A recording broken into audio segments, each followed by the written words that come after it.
Okay, let's carry on with Chapter 3, Part 2.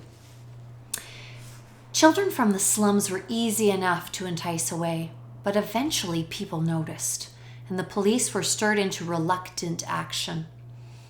For a while there were no more bewitchings, but a rumor had been born, and little by little it changed and grew and spread, and when after a while a few children disappeared in Norwich, and then Sheffield, and then Manchester, the people in those places who'd heard of the disappearances elsewhere added the new vanishings to the story and gave it new strength. And so the legend grew of a mysterious group of enchanters who spirited children away. Some said their leader was a beautiful lady. Others said a tall man with red eyes, while a third story told of a youth who laughed and sang to his victims so that they followed him like sheep. As for where they took these children, no two stories agreed. Some said it was to hell, under the ground, to fairyland. So others said to a farm where the children were kept and fattened for the table. Others said that the children were kept and sold as slaves to the rich Tartars, and so on. But one thing on which everyone agreed was the name of these invisible kidnappers. They had to have a name, or not be referred to at all, and talking about them, especially if you were safe and snug at home or in Jordan College, was delicious. And the name that seemed to settle on them, without anyone's knowing why, was the Gobblers. "Don't stay out late or the Gobblers will get you. My cousin in Northampton, she knows a woman whose little boy was took by the Gobblers. The Gobblers have been in Stratford. They say they're coming south." And inevitably, "Let's play kids and Gobblers." So said Lyra to Roger one rainy afternoon when they were alone in the dusty attics. He was her devoted slave by this time. He would have followed her to the ends of the earth. "How'd you play that?" "You hide and I find you and slice you open, right like the Gobblers do." "You don't know what they do. They might not do that at all." "You're afraid of them," she said. "I can tell." "I ain't. I don't believe in 'em anyway." "I do," she said decisively, "but I ain't afraid either. I'd just do what my uncle done last time he came to Jordan. I seen him. He was in the retiring room and there was this guest who weren't polite, and my uncle just gave him a hard look and the man fell dead on the spot with all foam and froth round his mouth." "Course not. They wouldn't have tell servants about a thing like that, and I have been in the retiring room, so there. Anyway, my uncle's always doing that. He done it to some Tartars when they caught him once. They tied him up and they was gonna cut his guts out, but when the first man came up with a knife, my uncle just looked at him and he fell dead. So another one come up and he done the same thing to him, and finally there was only one left. My uncle said he'd leave him a while if he untied him, so he did, and then my uncle killed him anyway, just to teach him a lesson." Roger was less sure about that than about the Gobblers, but the story was too good to waste, so they took it in turns to be Lord Asriel and the expiring Tartars, using sherbet dip for the foam. Sherbet's kind of like ice cream. However, that was a distraction. Lyra was still intent on playing Gobblers, and she inveigled Roger down into the wine cellars, which they entered by means of the butler's spare set of keys. Together they crept through the great vaults where the college's Tokay and Canary, its Burgundy, its Brandywine were lying under the cobwebs of ages. Ancient stone arches rose above them, supported by pillars as thick as 10 trees.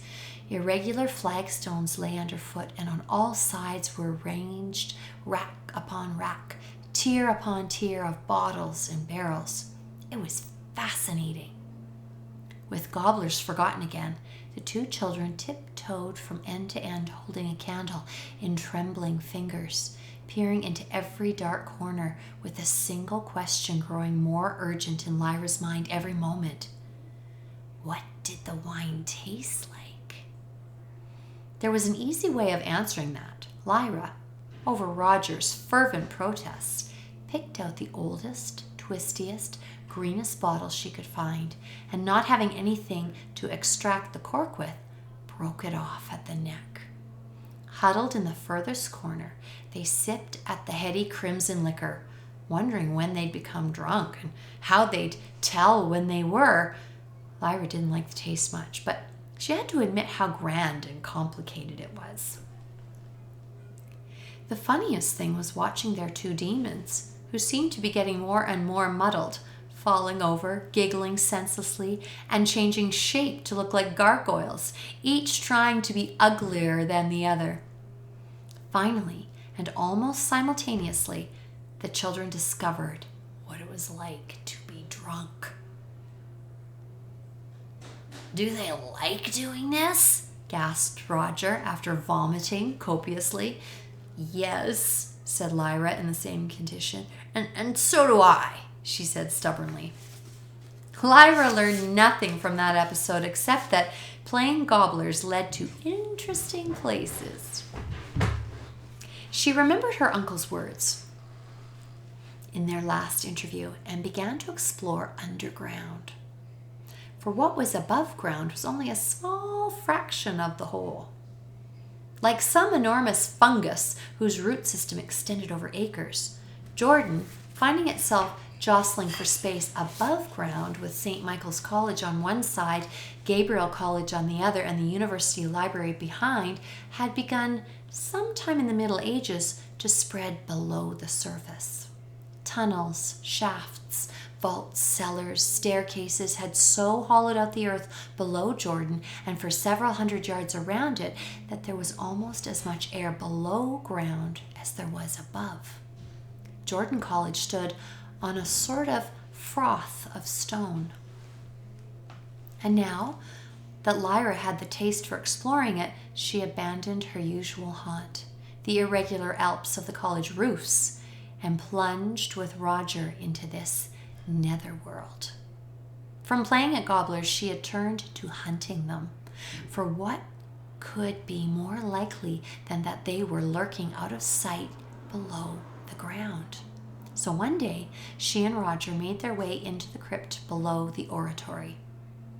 This was where generations of masters had been buried, each in his lead-lined oak coffin in niches along the stone walls. A stone tablet below each space gave their names. Simon Leclerc, Master, 1765 to 1789.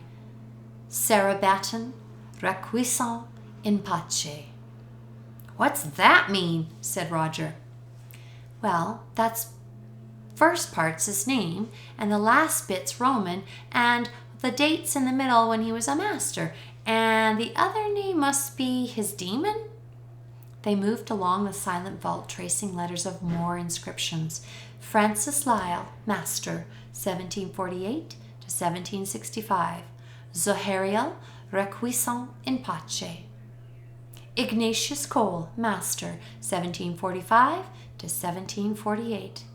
Musca, Requiescant in pace. Requiescant in pace means rest in peace. I'm pretty sure that's Latin. I think it's Latin. On each coffin, Lyra was interested to see a brass plaque bore a picture of a different being. This one, a basilisk, this a serpent, and this a monkey. She realized that they were images of the dead men's demons. As people became adult, their demons lost the power to change and assumed just one shape, keeping it permanently. "These coffins got skeletons in 'em," whispered Roger. "Moldering flesh," whispered Lyra, "and worms and maggots all twisting about in their eye sockets." "Must be ghosts down there," said Roger, shivering pleasantly. Beyond the first crypt, they found a passage lined with stone shelves. Each shelf was partitioned off into square sections, and in each section rested a skull. Roger's demon, tail tucked firmly between her legs, shivered against him and gave a quiet little howl. "Shh," he said. Lyra couldn't see Pantalaimon, but she knew his moth form was resting on her shoulder and probably shivering too. She reached up and lifted the nearest skull gently out of its resting place. "What are you doing?" said Roger. "You ain't supposed to touch him." She turned it over and over, taking no notice. Something suddenly fell out of the hole at the base of the skull, fell through her fingers and rang as it hit the floor, and she nearly dropped the skull in alarm. "It's a coin," said Roger, feeling for it. "Might be treasure." He held it up to the candle and they both gazed, wide-eyed. It was not a coin, but a little disc of bronze with a crudely engraved inscription showing a cat. "It's like the ones on the coffins," said Lyra.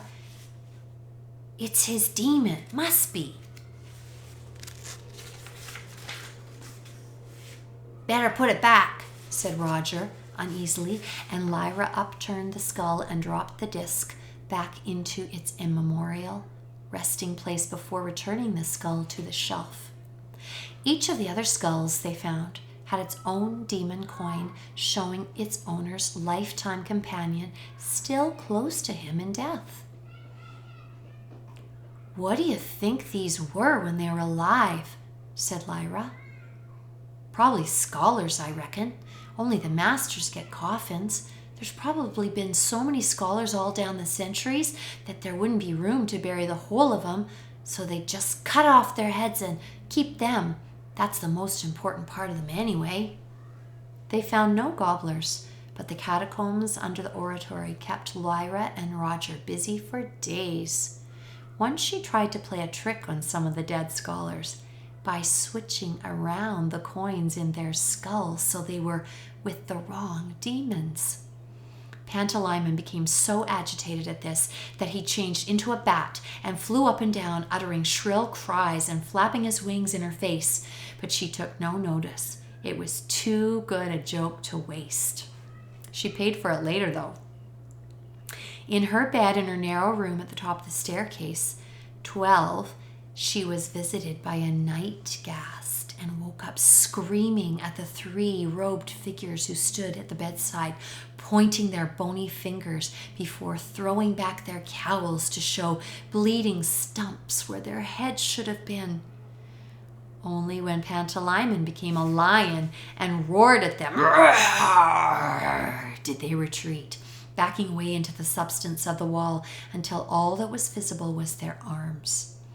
Then their horny yellow-gray hands, then their twitching fingers, then nothing. First thing in the morning, she hastened down to the catacombs and restored the demon coins to their rightful places and whispered, "Sorry, sorry," to the skulls.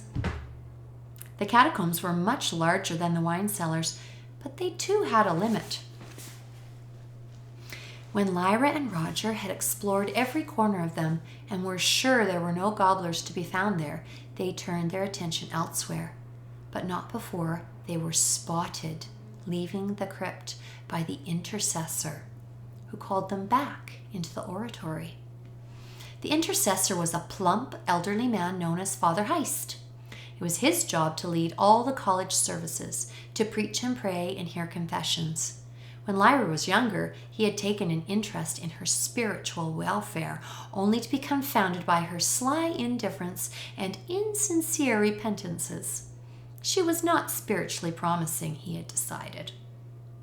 When they heard him call, Lyra and Roger turned reluctantly and walked, dragging their feet into the great, musty-smelling dimness of the oratory. The oratory is a place where they would have the sermons, where the speaker would preach a message or a sermon to all the scholars and the people who came. Candles flickered here and there in front of images of saints. A faint and distant clatter came from the organ loft, where some repairs were going on. A servant was polishing the brass lectern. Father Heist beckoned them from the vestry door. "Where have you been?" he said to them. "I've seen you two in here 2 or 3 times now. What are you up to?" His tone was not accusatory.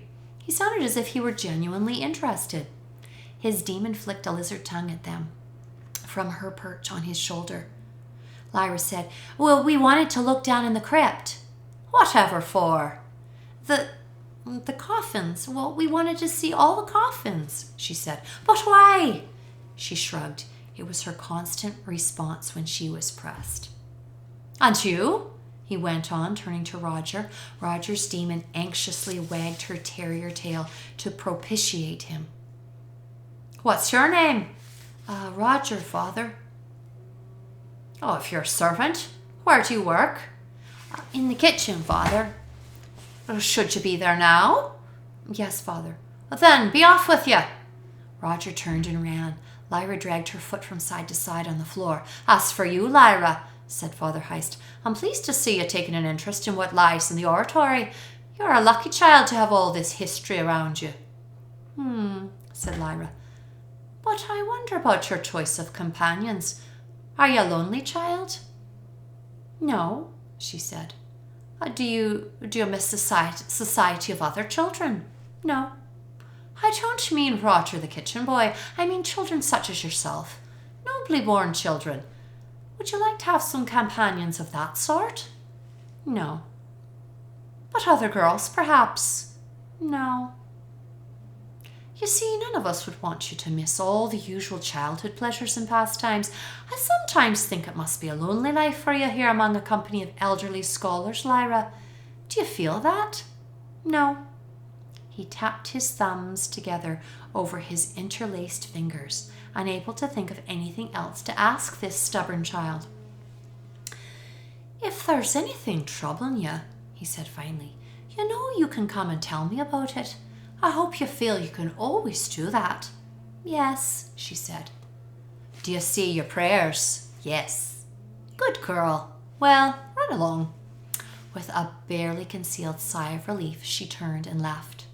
Having failed to find Gobblers below ground, Lyra took to the streets again. She was at home there. Then, almost when she'd lost interest in them, the Gobblers appeared in Oxford.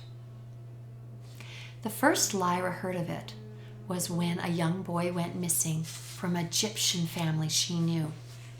It was about the time of the horse fair, and the canal basin was crowded with narrow boats and booty boats with traders and travelers. And the wharves along the waterfront in Jericho were bright with gleaming harness and loud with the clop of hooves and the clamor of bargaining. Lyra always enjoyed the horse fair, as well as the chance of stealing a ride on a less than well-attended horse. There were endless opportunities for provoking warfare. Remember, she doesn't like the Egyptian kids. And this year, she had a grand plan. Inspired by the capture of the narrowboat the year before, she intended this time to make a proper voyage before being turned out. If she and her cronies from the college kitchens could get as far as Abingdon, they could play havoc with the weir. But this year, there was to be no war. Something else happened. Lyra was sauntering along the edge of the Port Meadow boatyard in the morning sun without Roger for once. He had been detailed to wash the buttery floor.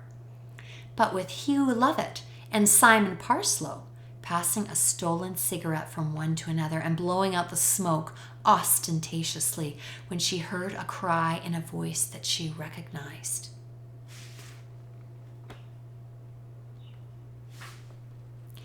"Well, what have you done with them, you half-arsed pillock?" It was a mighty voice, a woman's voice, but a woman with lungs of brass and leather. Lyra looked around for her at once because this was Ma Costa, who had clouted Lyra dizzy on 2 occasions, but given her hot gingerbread on 3, and whose family was noted for their grandeur and sumptuousness of their boat. They were princess among the Egyptians, and Lyra admired Ma Costa greatly. But she intended to be wary of her for some time yet, for theirs was the boat that she had hijacked. One of Lyra's brat companions picked up a stone automatically when he heard the commotion, but Lyra said, "Put it down. She's in a temper. She could snap your backbone like a twig." In fact, Ma Costa looked more anxious than angry. The man she was addressing, a horse trader, was shrugging and spreading his hands. "Well, I don't know," he was saying. "He was here one minute and gone the next. I never saw where he went." "He was helping you. He was holding your bloody horses for you." "Well, he shouldn't have stayed there, should he? Run-offs in the middle of job. That's no good." He got no further because Ma Costa suddenly dealt with him a mighty blow on the side of his head and followed it up with such a volley of curses and slaps that he yelled and turned to flee. The other horse traders nearby jeered, and a flighty colt reared up in alarm. "What's going on?" said Lyra to the Egyptian child, who'd been watching open-mouthed. "What's she angry about?" "It's her kid," said the child. "It's Billy. She probably reckons the Gobblers got him. They might have done too. I hadn't seen him myself since." "The Gobblers? Has they come to Oxford then?" The Egyptian boy turned away to call to his friends, who were all watching Ma Costa. "She don't know what's going on. She don't know the Gobblers is here." Half a dozen brats turned with expressions of derision, and Lyra threw her cigarette down, recognizing the cue for a fight. Everyone's demon instantly became warlike. Each child was accompanied by fangs or claws or bristling fur, and Pantalaimon, contemptuous of the limited imaginations of these Egyptian demons, became a dragon the size of a deer hound. But before they could all join battle, Ma Costa herself waded in, smacking two of the Egyptians aside and confronting Lyra like a prize fighter. "You seen him?" she demanded of Lyra. "You seen Billy?" "No," Lyra said. "We just got here. I ain't seen Billy for months." Ma Costa's demon was wheeling in the bright air above her head, a hawk. Fierce yellow eyes snapping this way and that, unblinking. Lyra was frightened. No one worried about a child gone missing for a few hours, certainly not Egyptian. In the tight-knit Egyptian boat world, all the children were precious and extravagantly loved, and a mother knew that if a child was out of sight, it wouldn't be far from someone else's who would protect it instinctively. But here was Ma Costa, a queen amongst the Egyptians, in a terror for a missing child. What was going on? Ma Costa looked half blindly over the little group of children and turned away to stumble through the crowd on the wharf, bellowing for her child. At once the children turned back to one another, their feud abandoned in the face of her grief.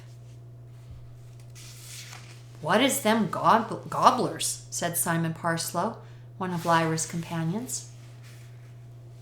The first Egyptian boy said, "You know, they've been stealing kids all over the country. They're pirates." "They ain't pirates," corrected another Egyptian. "They're cannibals. That's why they call them gobblers." "They eat kids?" said Lyra's other crony, Hugh Lovett, a kitchen boy from St. Michael's. "No one knows," said the first Egyptian. "They take 'em away and they ain't never seen again." "We all know that," said Lyra. "We've been playing kids and gobblers for months before you were, I bet. But I bet no one's seen 'em." "They have," said one boy. "Who then?" persisted Lyra. "Have you seen 'em? How do you know it ain't just one person?" "Charlie's seen 'em in Banbury," said an Egyptian girl. "They come and talked to this lady while another man took her little boy out the garden." "Yeah," piped up Charlie, Egyptian boy. "I seen 'em do it." "What did they look like?" said Lyra. "Well, I never properly saw 'em," Charlie said. "I saw their truck, though," he added. "They come in a white truck. They put the little boy in the truck and drove off quick." "But what do they call 'em? Gobblers?" Lyra asked. "No, but why do they call 'em gobblers?" Lyra asked. "'Cause they eat 'em," said the first Egyptian boy. "Someone told us in Northampton. They've been up there and all. This girl in Northampton, her brother was took, and she said the men has told 'em. They told 'em that they was going to eat 'em. Everyone knows that. They gobble 'em up." A Egyptian girl standing nearby began to cry loudly. "Oh, no!" "That's Billy's cousin," said Charlie. Lyra said. "Who saw Billy last?" "Me," said half a dozen voices. "I seen him holding Johnny Ferrelli's old horse. I seen him by the toffee apple cellar. I seen him swinging on the crane." When Laura sorted it out, she gathered that Billy had been seen for certain not less than 2 hours previously. "So," she said, "sometime in the last 2 hours there must have been gobblers here." They all stood around, shivering in spite of the warm sun, the crowded wharf, the familiar smells of tar and horses and smoke leaf. The trouble was that because no one knew what these gobblers looked like, anyone might be a gobbler, as Lyra pointed out to the appalled gang, who were now all under her sway, collegers and Egyptians alike. "They're bound to look like ordinary people, else they'd be seen at once," she explained. "If they only came at night, they could look like anything. But if they come in the daylight, they gotta look ordinary. So any one of these people might be gobblers." "They ain't," said Egyptian uncertainly. "I know 'em all." "All right, not these, but anyone else," said Lyra. "Let's go and look for 'em. And their white truck." And that precipitated a swarm. Other searchers soon joined the first ones, and before long, 30 or more Egyptian children were racing from end to end of the wharves, running in and out of stables, scrambling over the cranes and derricks in the boatyard, leaping over the fence into the wide meadow, swinging 15 at a time on the old swing bridge over the green water, and running full pelt through the narrow streets of Jericho, between the little brick terraced houses and into the great square towered oratory of St. Barnabas the chemist. Half of them didn't know what they were looking for and thought it was just a lark, but those closest to Lyra felt a real fear and apprehension every time they glimpsed a solitary figure down an alley or in the dimness of the oratory. Was it a gobbler? But of course it wasn't. Eventually, with no success and with the shadow of Billy's real disappearance hanging over them all, the fun faded away. As Lyra and the 2 college boys left for Jericho, when supper time neared, they saw the Egyptians gathering on the wharf next to where the Costa's boat was moored. Some of the women were crying loudly, and the men were standing in angry groups, with all their demons agitated and rising in nervous flight or snarling at the shadows. "I bet them gobblers won't dare come in here," said Lyra to Simon Parslow as the 2 of them stepped over the threshold into the great lodge of Jordan. "Nah," he said uncertainly, "but I know there's a kid missing from the market." "Who?" Lyra said. She knew most of the market children, but she hadn't heard of this. "Jessie Reynolds, out of the Saddlers. She weren't there at shutting up time yesterday, and she'd only gone for a bit of her fish for her dad's tea. She never come back, and no one seen her. They searched all through that market everywhere." "I never heard about that," said Lyra, indignant. She considered it a deplorable lapse on the part of her subjects not to tell her everything and at once. "Well, it was only yesterday. She might have turned up by now." "I'm going to ask," said Lyra, and turned to leave the lodge. But she hadn't got out of that gate before the porter called her. "Here, Lyra, you're not to go out again this evening. Master's orders." "Why not?" "I told you, Master's orders. He says if you come in, you stay in." "You catch me," she said, and darted out before the old man could leave his doorway. She ran across the narrow street and down into the alley where the vans unloaded goods for the covered markets. This being shutting up time, there were few vans there now, but a knot of youths stood smoking and talking by the central gate opposite the high stone wall of St. Michael's College. Lyra knew one of them, a 16-year-old she admired because he could spit further than anyone else she'd ever heard of, and she went and waited humbly for him to notice her. "Yeah? What do you want?" he said finally. "Is Jessie Reynolds disappeared?" "Yeah, why?" 'cause Egyptian kid disappeared today and all." "Huh, they're always disappearing, Egyptians. After every horse fair, they disappear." "So do horses," said one of his friends. "This is different," said Lyra. "This is a kid. We was looking for him all afternoon, and the other kid said Gobblers got him." "The what?" "The Gobblers," she said. "Ain't you heard of the Gobblers?" It was news to the other boys as well, and apart from a few coarse comments, they listened closely to what she told them. "Gobblers," said Lyra's acquaintance, whose name was Dick. "It's stupid. These Egyptians, they puck up all kinds of stupid ideas." "They said there were gobblers in Banbury a couple of weeks ago," Lyra insisted, "and there was 5 kids taken. They probably come to Oxford now to get kids from us. It must have been them what got Jessie." "There was a kid lost over Cowley way," said one of the other boys. "I remember now. My auntie, she was there yesterday because she sells fish and chips out of van, and she said she heard about it. Some little boy. That's it. I don't know about the Gobblers, though. They ain't real gobblers, just a story." "They are," Lyra said. "The Egyptians seen 'em. They reckon they eat kids. They catch and—" She stopped in mid-sentence because something had suddenly come into her mind. During that strange evening she'd spent hidden in the retiring room, Lord Asriel had shown a lantern slide of a man with streams of light pouring from his hand, and there'd been a small figure beside him with less light around it, and he'd said it was a child, and someone had asked if it was a severed child, and her uncle had said no. That was the point. Lyra remembered that severed meant cut. And then something else hit her heart. Where was Roger? She hadn't seen him since the morning. Suddenly she felt afraid. Pantalaimon, as a miniature lion, sprang into her arms and growled. "Rawr!" She said goodbye to the youths by the gate and walked quietly back into Turl Street, and then ran full pelt for Jordan Lodge, tumbling in through the door a second before the snow cheetah-shaped demon.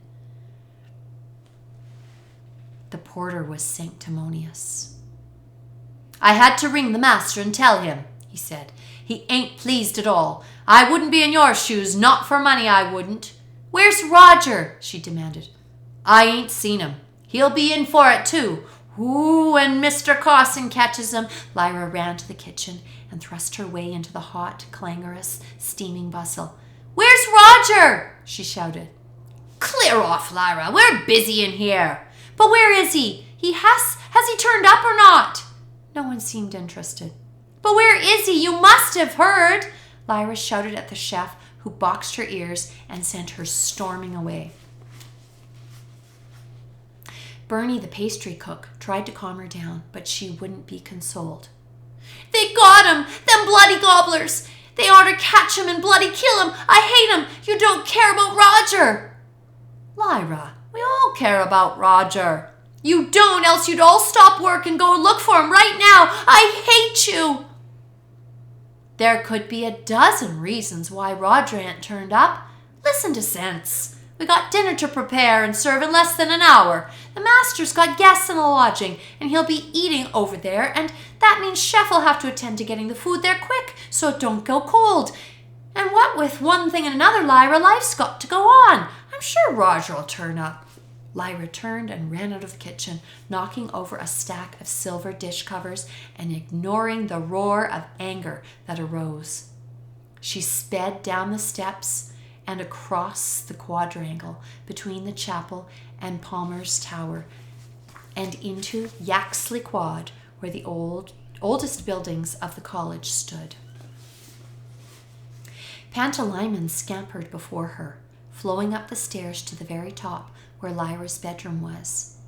Lyra barged open the door, dragged her rickety chair to the window, flung wide the casement, and scrambled out. There was a lead-lined stone gutter a foot wide just below the window, and once she was standing in that, she turned and clambered up over the roof tiles until she stood on the topmost ridge of the roof. There she opened her mouth and screamed. Pantalaimon, who always became a bird, once on the roof, flew round and round, shrieking rook shrieks with her. Arr! Arr! Arr! Arr! The evening sky was awash with peach, apricot, cream, tender little ice cream clouds in a wide orange sky. The spires and towers of Oxford stood around them, level but no higher. The green woods of Chateau Vert and White Ham rose on either side to the east and the west. Rooks were cawing somewhere, and bells were ringing, and from the ox pens the steady beat of a gas engine announced the ascent of the evening Royal Mail Zeppelin for London. Lyra watched it climb away beyond the spire of St. Michael's Chapel, as big at first as the tip of her little finger when she held it at arm's length, and then steadily smaller until it was a dot in the pearly sky. She turned and looked down in the shadowed quadrangle where the black-gowned figures of the scholars were already beginning to drift into ones and twos toward the buttery, their demons strutting or fluttering alongside or perching calmly on their shoulders. The lights were going on in the hall. She could see stained glass windows gradually beginning to glow as a servant moved up the tables, lighting the naphtha lamps. The steward's bell began to toll, announcing half an hour before dinner. This was her world. She wanted to stay the same forever and ever, but it was changing around her. For someone out there was stealing children. She sat on the roof ridge, chin in her hands. "We'd better rescue him, Pantalaimon," she said. He answered in his rook voice from the chimney. "It'll be dangerous," he said. "Course, I know that." "Remember what they said in the retiring room?" "What?" "Something about a child up in the Arctic, the one that wasn't attracting the dust." "They said it was an entire child. What about it?"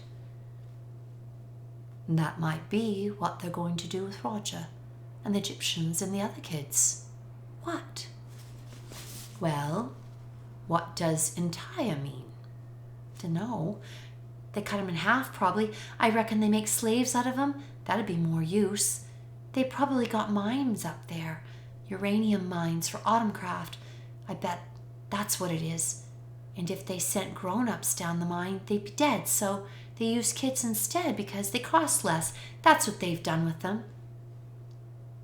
I think, but what Pantalaimon was thinking had to wait because someone began to shout from below.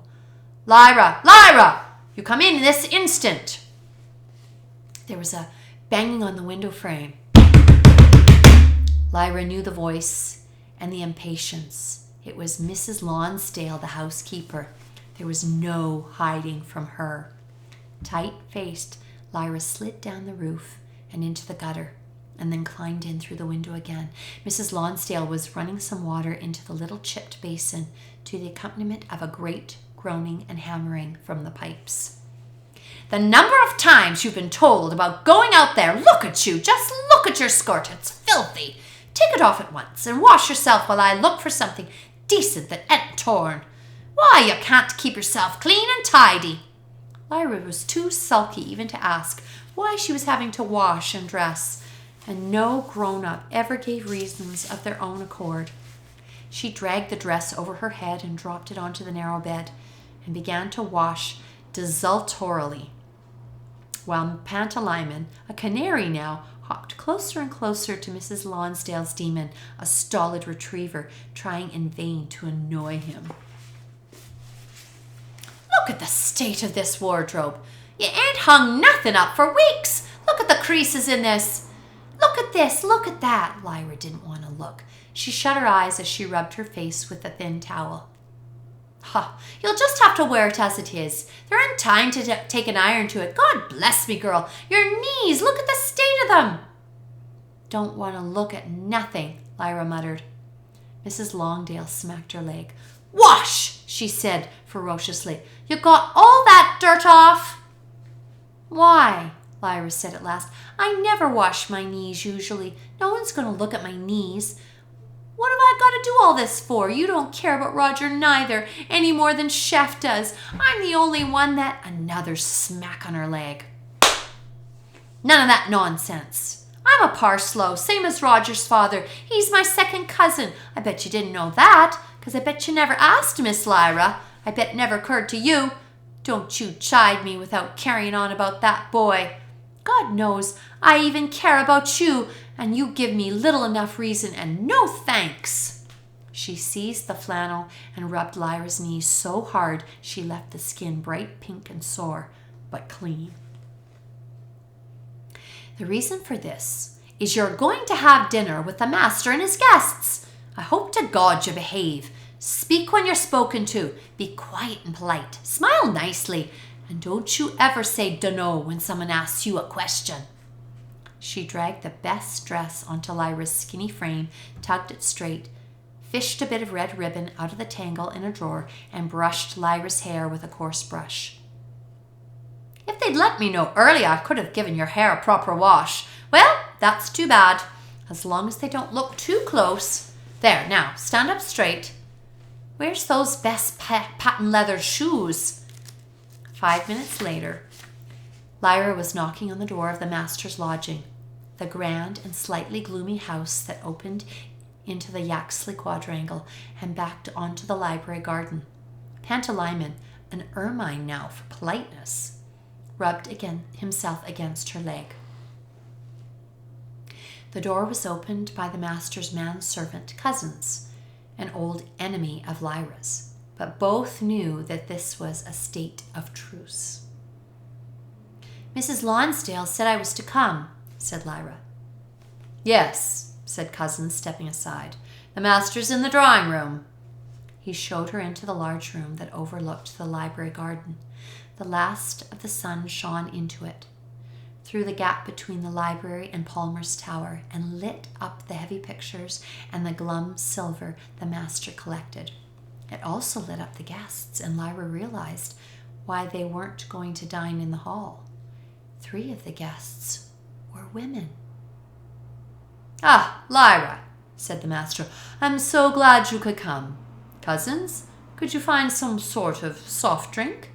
Dame Hannah, I don't think you've met Lyra. Lord Israel's niece, you know." Dame Hannah Relf was head of one of the women's colleges, an elderly gray-haired lady whose demon was a marmoset. Lyra shook hands as politely as she could, and was then introduced to the other guests who were, like Dame Hannah, scholars from other colleges, and quite uninteresting. Then the master came to find the guest. That was the final guest. "Mrs. Coulter," he said, "this is our Lyra. Lyra, come and say hello to Mrs. Coulter." "Hello, Lyra," said Mrs. Coulter. She was beautiful and young. Her sleek black hair framed her cheeks, and her demon was a golden monkey. And that's the end of chapter 4. Oh my gosh. That reminded me, remember of the lady with the monkey that that coerced the little kid to come and gave him chocolate all? I wonder if they're connected or they're the same or... Can't wait for chapter 4. Oh, chapter 4 is the alethiometer. Do you remember that word from the chapter we already read? Well, I hope you'll come back and read with me chapter 4. Till then, see you soon. Watch out for the gobblers.